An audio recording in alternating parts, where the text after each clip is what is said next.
salve mulheres do planeta! A minha entrevistada de hoje é realmente uma senhora muito interessante. E é uma pessoa que foi muito indicada aqui no Planeta Mulher, pela sua inteligência, pela sua capacidade, pelo seu estudo e pelo seu envolvimento em todo o seu trabalho. Eu tenho comigo aqui, ela é psicóloga social, antropóloga, escritora e é escritora do livro A Marca Invisível. Eu tenho comigo aqui nada mais, nada menos do que Antonieta Costa. Seja bem-vinda, tudo bem? Obrigada, tudo bem. Bom, nós temos algumas amigas em comum. E quando eu falei que eu ia entrevistar, foi uma verdadeira alegria, Antonieta. Já tem algum tempo que era para Antonieta vir aqui e hoje eu estou mesmo muito feliz de saber que você vai trazer para a gente aqui alguns assuntos e uns deles bastante polêmicos. Sim, sim. É o que nós adoramos. Geralmente são polémicos os meus assuntos. Antonieta, vamos falar um pouco sobre a sua vida profissional, né? A sua trajetória. Para já, é uma psicóloga social. O que é uma psicóloga social? Bom, é alguém que se interessa por psicologia, mas a psicologia que resulta da interação entre as pessoas, de forma que não é individual, mas das diferentes atitudes que vão surgindo em resposta às atitudes anteriores. É como se fosse o comportamento da tribo, é isso? Sim. Ao longo do tempo?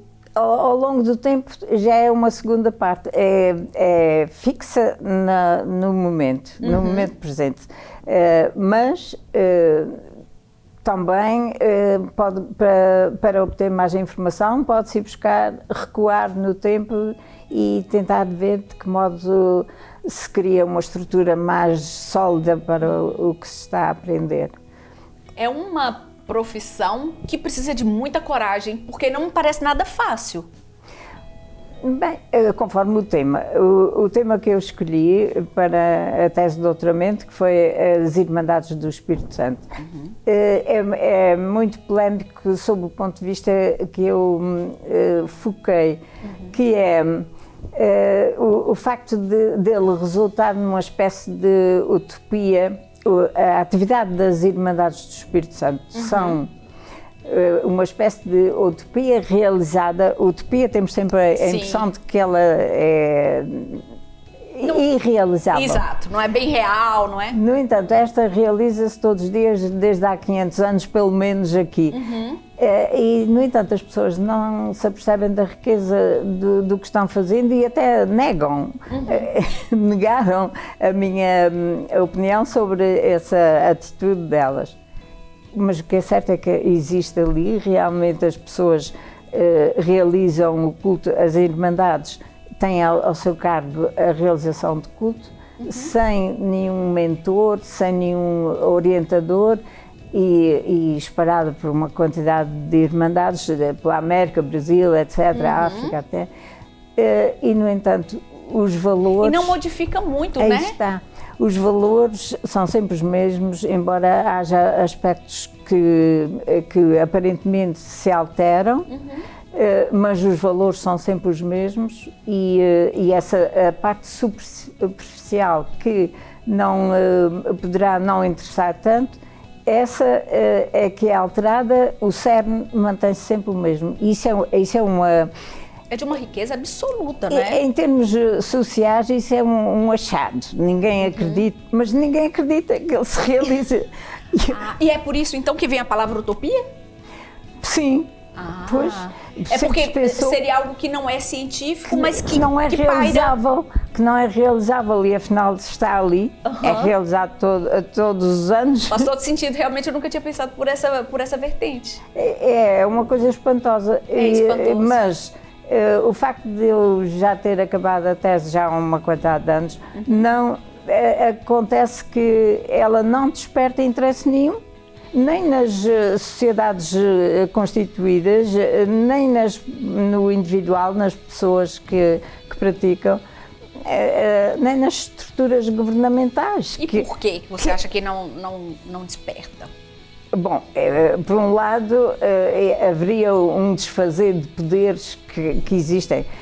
Era entregar o poder a todos, por igual, que é o que acontece nas Irmandades.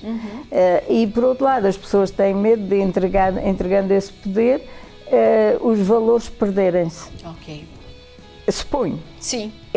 Pelo menos Ou não, né? Porque já tantas situações que se passaram ao longo da história e mantém-se tão fiel. Eu digo isso, Antonieta, sim. até porque eu conheço algumas dessas comunidades, nomeadamente no Brasil, que em muitos aspectos mantém-se muito mais fiel ao que acontece lá, tão longe Exatamente. daqui. Sim.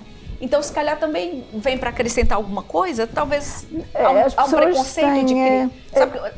As pessoas podem ser criativas, podem apresentar a sua versão. Sim.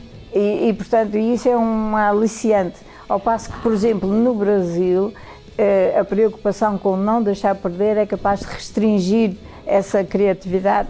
Penso eu também já vi Sim. Eu já vi no Brasil essa realização e realmente é bastante diferente daqui, embora os valores sejam sempre os mesmos. Os mesmos. Mas é um fenómeno interessantíssimo. É um fenômeno muito interessante e acabou sendo muito mais forte nos Açores do que propriamente em Coimbra, por exemplo, no continente. Tomar, que era a fonte. Exato. Pois é. Bem, passando desse trabalho seu, esse é o que eu estou mais entusiasmada para falar, que é a marca invisível. A marca? A marca invisível é quase uma marca mesmo, Antonieta. Não.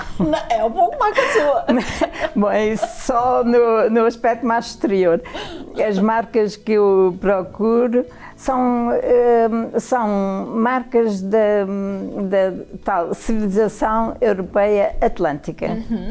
A civilização europeia atlântica, que abrange uma área muito restrita, só a beira de Portugal, Espanha, França e Inglaterra, Irlanda, etc., tem formas de expressão no passado muito recuado, que não sabemos, é difícil de datar, porque são rochas com marcas. Rupestres, né? Pois, se são rupestres, não era de 1500. Sim, não podia ser.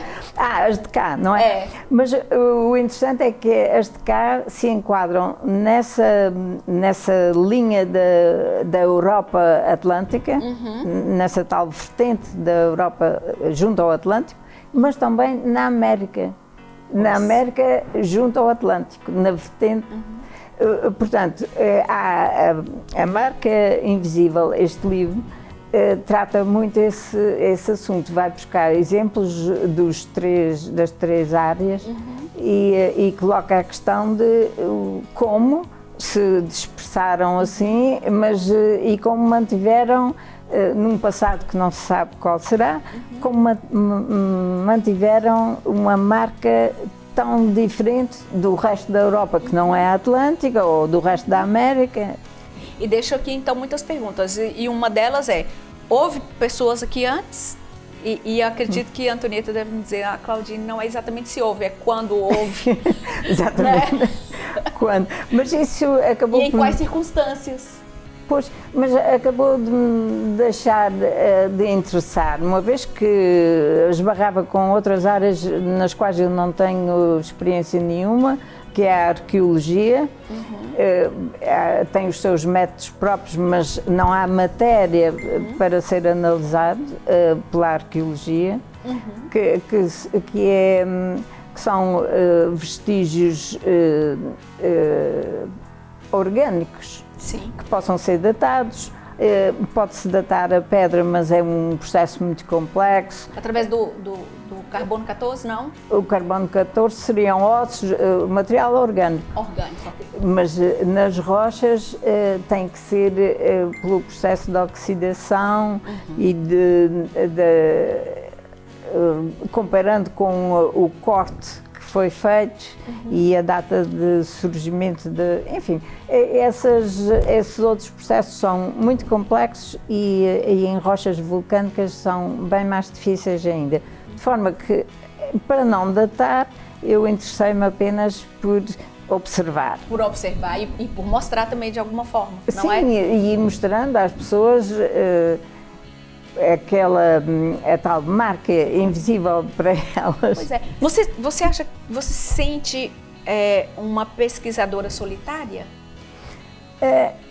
Um pouco, mas há um eco fora da ilha, há um eco muito forte de outras comunidades que fazem essa pesquisa, pequenos grupos de investigadores, mas mesmo na Universidade de Porto, onde eu estou inscrita como investigadora, não tem parceiros. Não tem parceiros, porque essa é uma área que aí eu já falaria utopia um pouco. É outra utopia. Não é?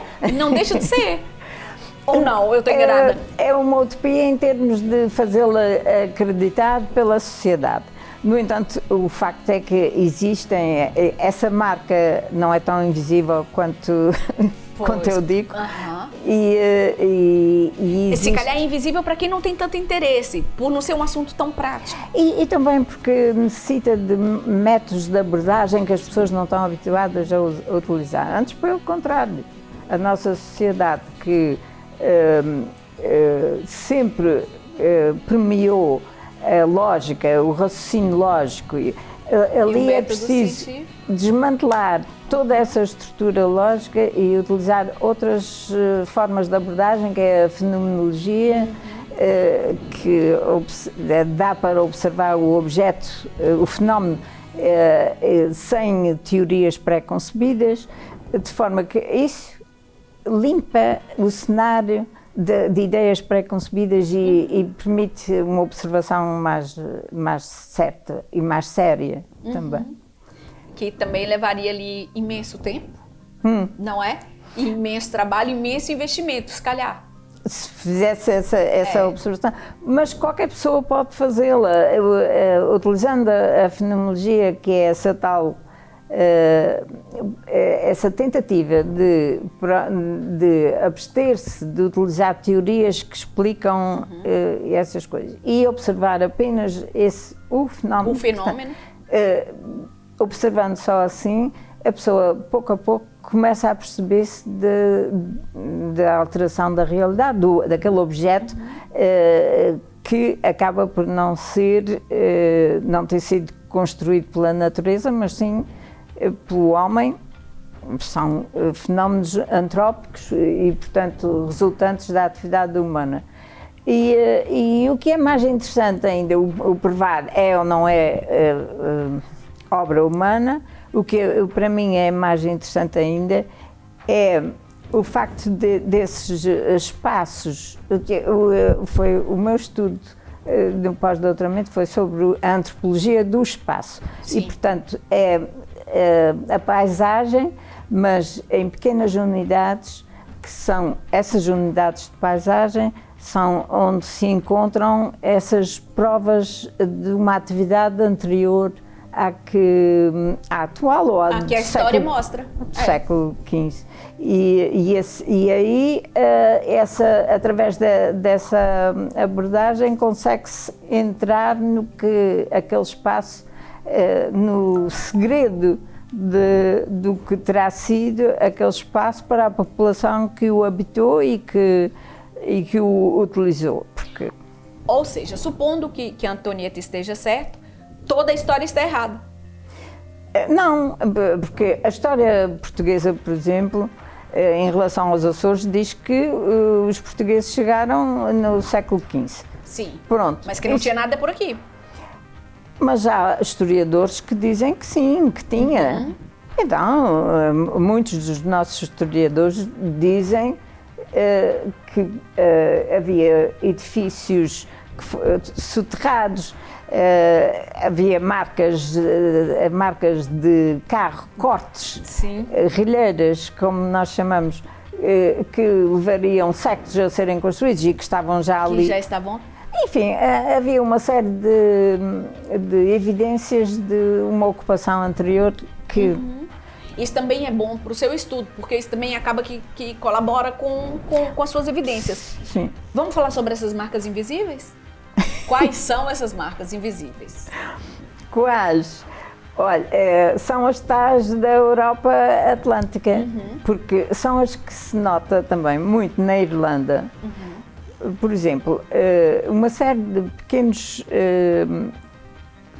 reentrâncias na pedra, cortes, na Inglaterra chamam cut marks, marcas para corte, que eram feitos para cortar a pedra. Metiam depois madeira que inchava com água e rebentava. No entanto, tanto na Irlanda como aqui, como noutros sítios onde aparecem essas marcas, essa sequência de ou 1, ou 2, ou 3, ou 4, ou até 11 tem vários desses pequenos golpes. Orifícios? Sim. Esses são sinais que estão geralmente a marcar as fronteiras de uma pequena unidade de paisagem. Eles estão nos extremos. Depois, geralmente no interior dessa paisagem, estamos a falar de uma paisagem também deste cenário aqui. Sim. Por exemplo, ou maior. Sim. Mas no centro está geralmente uma rocha que também, nessa frente atlântica da Europa, era considerada rochas com aspectos humanos ou de animais, que eram consideradas obras da natureza e eram adoradas como tal. Que até a Igreja Católica depois agiu de uma maneira até muito repressiva para acabar com esse culto. Mas havia o culto a essas rochas. Já existiam os cultos, sim. E aqui encontram-se. Quando nós falamos aqui, são em quais ilhas? Terceira. Na terceira e outras ilhas também. Tem também outros fenômenos, né? Talvez, mas eu não observei. Você observa na terceira? Sim, sim. Eu sei, mandam-me às vezes fotografias, por exemplo, desses tais cortezinhos estranhos, já me mandaram do Faial, de São Miguel. Sim. Eu tinha feito uma pesquisa, realmente eu tinha visto em outros lugares. Sim. Ai, que pois, mas isso passa a ser cada vez mais estimulante para a Antonieta, né? Não, para mim eu estou mais que estimulada. Há anos, né, por sinal. Há anos. Mas a verdade é que essa não crença da parte da população nestes assuntos, da população da terceira, a mim não me tira estímulo nenhum, não. Sim. Porque sei do problema que há, vários problemas de várias ordens, de modo que eu prefiro não ir seguindo o meu trabalho. No entanto, o que me faz realmente impressão é que aqueles espaços, aquelas unidades de paisagem não estão a ter a atenção que devem, como formas de representação de outras sociedades, de outros grupos que tinham a sua maneira de ser e expressaram naqueles espaços. Teria que ser mais bem cuidado, mais bem preservado, é isso? Principalmente acessível à população com as instruções sobre esses tais aspectos. A periferia... É que isso é um perigo também, se deixar ali dar acesso às pessoas... Eu noto que há destruição. Não é? O que é que são muitos, os sinais são tantos. Sim. Mesmo? Sim, são aos milhares. Não é uma coisa que desapareça assim. No entanto, e você tem isso catalogado? Tenho. No livro tem muito? Fotografado. No livro apenas partes. Sim. Mas noutros livros que fui fazendo também, fui sempre acrescentando e há uma série de pequenos videozinhos que um rapaz se propôs fazer e que está na internet também, sobre alguns destes espaços, dessas unidades de paisagem, como a Unesco sugere agora, que se começa a prestar mais atenção à paisagem realmente, porque há uma relação atual, a relação da população com a paisagem é muito pobre. E, portanto, o que havia de conhecimento desse passado pode ser reabsorvido. Útil para o que a gente está a viver hoje, não é? E temos que aprender a ver a Terra de outra forma. E então a Unesco facilita agora promove essas áreas, sim, classificando-as e propondo que sejam observadas. Aqui na ilha, por exemplo, estamos a começar um percurso pedestre na Ribeirinha. Sim. Que passa em 7 dessas pequenas...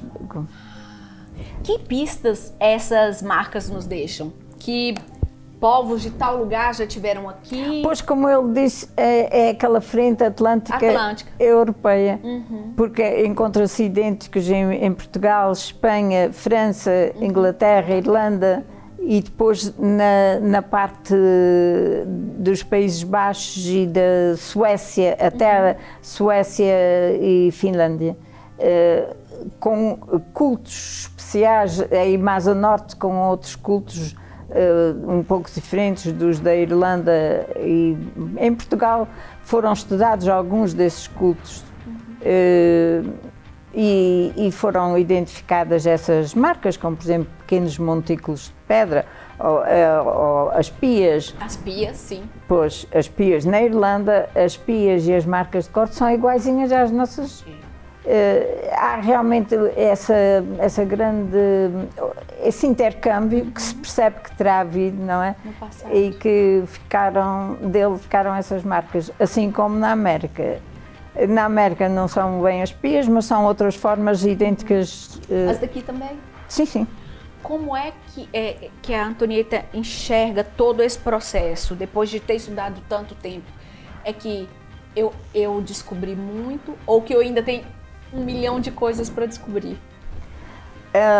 Porque penso que fica muito mais perguntas do que respostas, não é? Sim, sim. Dá-me muito prazer rever constantemente esses locais, porque vou sempre aprendendo, vou sempre percebendo que há uma relação entre os vários objetos dentro de cada área dessas.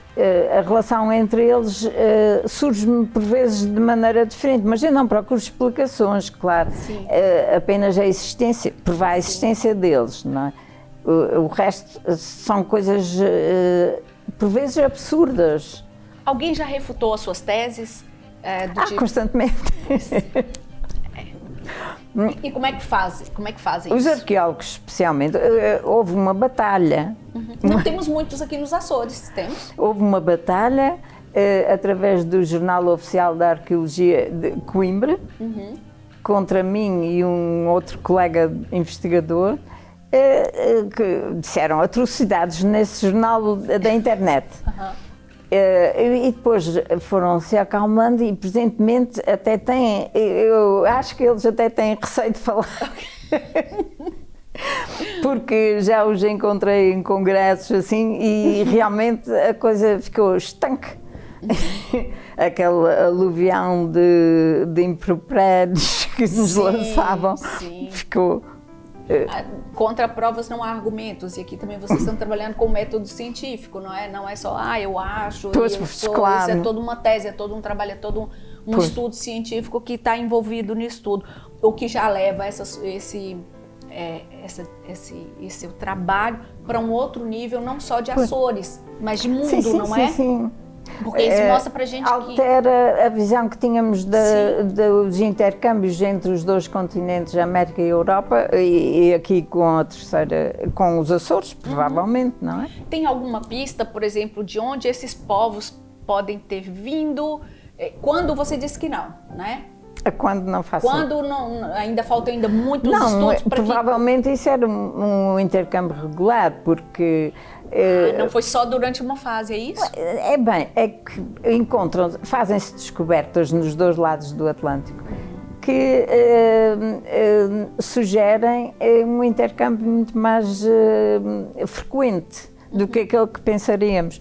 Como, por exemplo, uma mina de cobre no Canadá, muito antiga, com vestígios com mais de 5.000 anos, que foram encontrados e possíveis de datar, troncos de madeira, etc., com objetos. O cobre era muito necessário para juntar com o chumbo para fazer o bronze e para as armas. de modo que quem é que explorava não era lá. E depois os gregos têm uma descrição do que é esta nossa a corrente marítima, o Gulf Stream.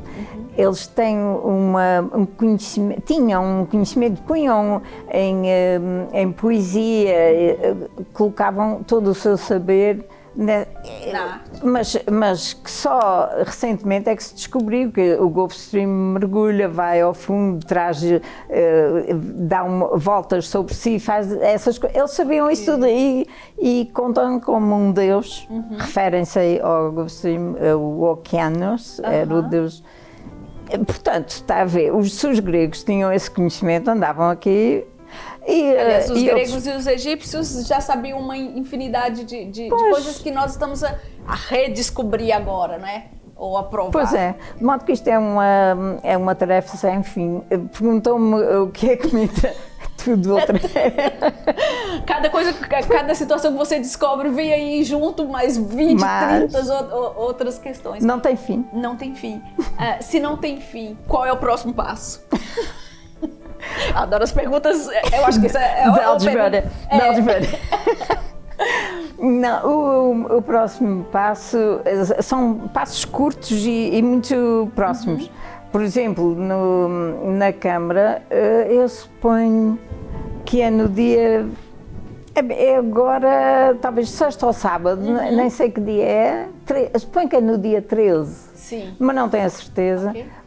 Vai ser lançado um pequeno livro com as comunicações que fizemos eu e outras pessoas num acontecimento do ano passado na Direção Regional da Cultura. Esses trabalhos foram juntos e apresentados agora em livro, num pequeno livro. Como está a ver, são coisas de momento que vão surgindo de momento. A Antonieta tem quantos livros publicados? Ai. Vamos lá. Vou dar uns 5 minutos para ela contar quantos. Não sei. São imensos, né? Não contei. Não são imensos, é meia dúzia deles, mas não os contei. Tendo em conta o trabalho do Espírito Santo e este... talvez uns 12 ou 15, mas não tenho bem a certeza. Eu acredito que cada livro não deixa de ser um filho nosso, mas o que foi realmente especial para Antonieta escrever? Todos? Mais ou menos, sabe que eu nunca mais os leio. Ah, é? Não leio. E por quê? Porque a partir da edição não se pode fazer mais nada e eu começo a encontrar coisas que me irritam, de modo que perfeccionista deve ser, né? O próximo não vai ter isto, mas há sempre erros, formas de escrever menos felizes, enfim, esse tipo de coisas desagradáveis que eu prefiro não ver. Por isso eles estão postos. São os filhos que estão ali quietinhos, não é? Estão. O mais importante também é ir para frente. A Antonieta deixa aqui, sem dúvida, uma contribuição brutal para os Açores. Como é que isso impacta também para as novas gerações? Porque nós sabemos que o mais difícil é o início, não é? É esse levantar a lebre, como nós dizemos lá no Brasil. Se a Antonieta pudesse pensar o que eu quero para as próximas gerações dentro desse projeto, sim. O que seria? Olha, eu fiz uma proposta à Direção Regional da Educação para levar às escolas esta informação e eles facilitaram o contacto com as escolas e eu estou à espera da resposta. Não sei, há muita dificuldade em sair com miúdos para um espaço como estes, de forma que é capaz de ser difícil, mas eu suponho que eles irão pensando e encontrando soluções. Por outro lado, também encontros na escola, já tive numa escola preparatória em Angra, que me agradou, embora os alunos eu não tivesse falado com eles, eu simplesmente falei sobre o assunto, mas acho que o falar com as novas gerações será uma meta, Sim, porque eles estão menos defendidos por essas ideias pré-concebidas e mais facilmente observam a realidade, suponho eu. Suponho. Ok. Antonieta Costa, foi um gosto enorme recebê-la aqui.